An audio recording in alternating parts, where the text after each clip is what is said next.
Hello and welcome to episode 21 of Stucky's Travels. Today we're taking you to Cambodia.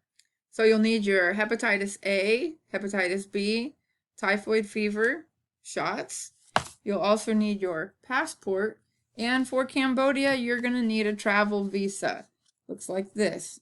So you could buy it ahead of time, but you can buy it at the border for 30 US dollars. It is an extra $5 if you don't have an extra passport photo. So you can save yourself $5 if you take an extra passport photo along with you. Some of the souvenirs that you might be able to buy in Cambodia. Of course, you're going to be able to get some nice magnets. And something we brought back with us was the currency. They use the Cambodian real, which is 4,000 reals for 1 US dollar. But mostly they use the Thai baht. Yeah, because even that 100 real bill is only worth 2.5 US cents. So there were lots of leather goods to purchase. That were like hand punched. There were a lot of like knockoff things. Like I got a pair of Nikes that weren't actually Nikes. Uh, so lots of things to purchase. There's also lots of cool experiences like little fish to bite your toes and things like that. So here's Cambodia, kind of right in the middle of Vietnam, Laos, and Thailand. So We only covered a small part of Cambodia. So we went to the far west entry point was Poi Pet. We chose to take a minivan from Bangkok to Poi Pet border because we wanted to actually see Poi Pet. Most people typically, if they're going to Siem Reap to see Angkor Wat, just fly from Bangkok to Siem Reap. The border crossing is a bit interesting, as we'll talk about later, but as you can see, there's still a lot of Cambodia left for us to explore someday. yeah, flights are fairly cheap too, but being able to see the countryside is also definitely a high point. Took us about 4.5 hours in the minivan to get there, but like Miles said, it's cool to see the countryside. This is the Cambodian flag. It actually has Angkor Wat on the flag. So Poi Pet is known for having casinos, which is why we went to Poi Pet. We wanted to see what that was all about. Thai people aren't allowed to gamble, so this is a Cambodian casino, and the people from Thailand can go across the border to gamble. Yep. And some of the casinos are actually in between exit points of Thailand and entrance points to Cambodia. So I think there's 5 different casinos where you don't have to fully enter Cambodia in order to go to the casinos. But at the same time, for the Thai people, they've exited Thailand, so they're allowed to gamble now. Yeah, it's sort of a no man's land, really. It was a bit confusing as a tourist, so you go in and get an exit stamp for Thailand in your passport book, but then you don't see the entry point for Cambodia, and you have to walk a good distance until you finally arrive at that point. So I suspect that there are foreign tourists who from time to time just go ahead and pop into some casinos before actually going and getting their stamp for Cambodia. So if the casino checks your passport, they're going to realize that you're actually not in any country at that moment, and they're going to tell you you need to go check in. Yeah, and we didn't have to wait too long to get our entry stamps and exit stamps and all that, but sometimes the wait can be really long depending on the time of day you go. We left Bangkok pretty early in the morning, about 6 or a little after 6 in the morning. That way we could beat a lot of the large rush that's later in the day from people sleeping in. So we went to several different casinos, just checking them out. Each one kind of had its own feel, its own vibe, but very, very nice. So you have, street vendors outside that are selling street food, and it seems maybe it feels a bit more third world. And then you have these really nice casinos with lush tropical gardens or lotus flowers outside, or carved horses or lions. So Luke wanted his picture taken at each of the casinos we went to, so that's why he's in these pictures. The Dr. Gaming on the right, we to go inside because we were foreigners. So I will say in most of the casinos, we were the only non-Asian people that were in there. We had a lot of funny looks and some people laughing at us when we would lose money or things like that. But it was an interesting experience, and I would go there again. But again, most tourists, even if they're going over the Poi Pet border, they usually typically find transportation right away to take them to Siem Reap. So not very many tourists were hanging around in this town. And something that's a little different in Southeast Asia is the tipping. They really look down on tipping. They don't expect tips. Even in the casinos, you don't tip the guy at the table. Restaurants, same thing. Most places don't expect tips unless it's very westernized and they tell you that tips are expected. So the next thing that we did was we tried to figure out transportation to get us to Siem Reap, which is about a 2-hour drive.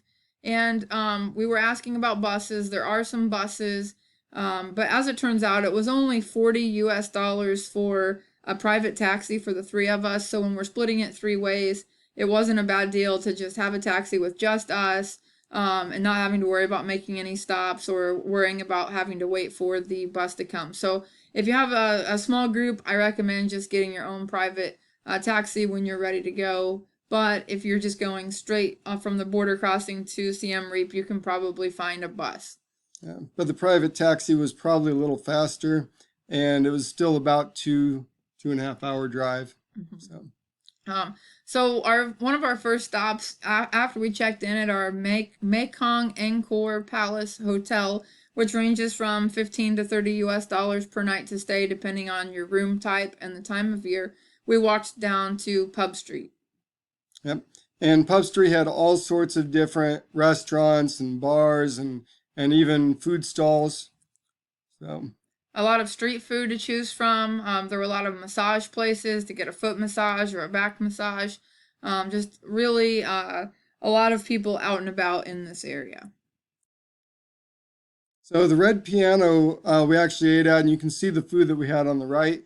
But the Red Piano kind of became famous because Angelina Jolie went there quite a bit during the filming of Lara Croft Tomb Raider. Was filmed there in the year 2000. So there was salmon.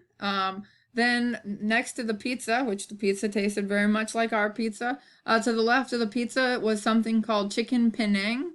And then the picture at the bottom is called beef lok lak. So really great food. Slightly higher than normal Cambodian prices just because it was a tourist attraction place to eat, but still quite reasonable. And you can probably guess who had the pizza. That was me. Sometimes it's good to have something familiar, you know? Mm-hmm. Yep. But then I, changed it up a bit. So there's me with my spider and my snake. The snake tasted awful. I wasn't expecting it to kind of be like dried in the sun. So it was very, very hard. All the like bones or whatever were still inside. The spider was less awful. It tasted kind of like burnt popcorn. Not something that I would probably do again, but I wanted to do it once. And there was a little bit of flavoring that they had dipped it in, so wasn't too bad. Says the person who didn't really eat it. Okay. I had a leg, maybe. Piece of a leg. Uh-huh. As you can see on the right, there's just a lot of variety of different types of food, whether it be, sushi, fried foods, a lot of variation out in Siem Reap. Yeah, they had a lot of foods that were, you can kind of see the yellowish color that they actually cooked up like a rice food, and then they'd fry up an egg really thin and wrap that around the food. So then we walked a little bit further to this art center area. This had just tons of different craft vendors selling their things. You could negotiate and bargain great deals with them. This is where we were able to get like soccer jerseys. This is where I got my Nike shoes.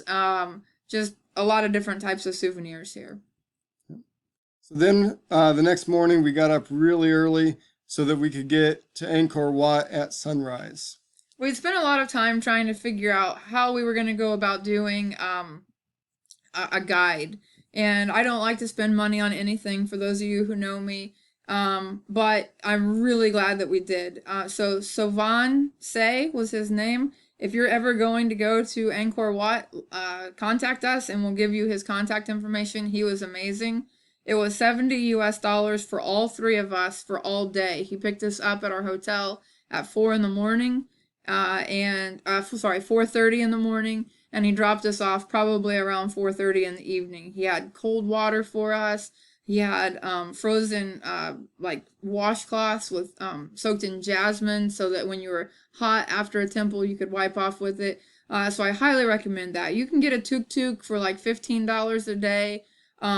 But having an actual air-conditioned car and having someone that walked with us to every spot that we went and told us all the history and culture was amazing.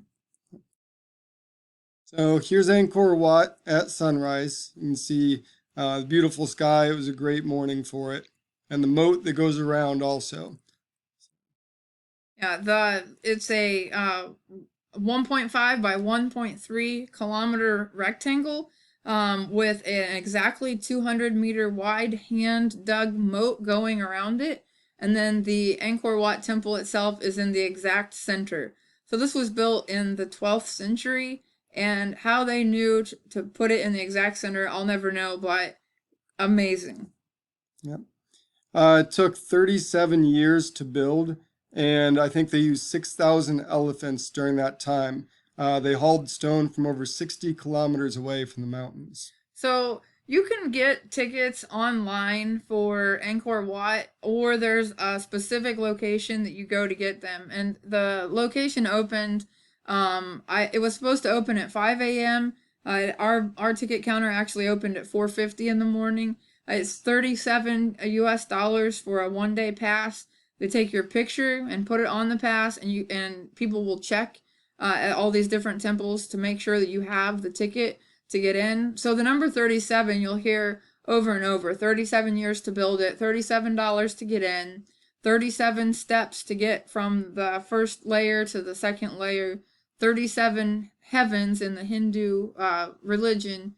So that was a number that sort of stuck out throughout the day. Yeah, and so this started as a Hindu temple, and in the 12th century, I think, became a Buddhist temple. And then back to Hindu and back to Buddhist as the cultures collided and had wars.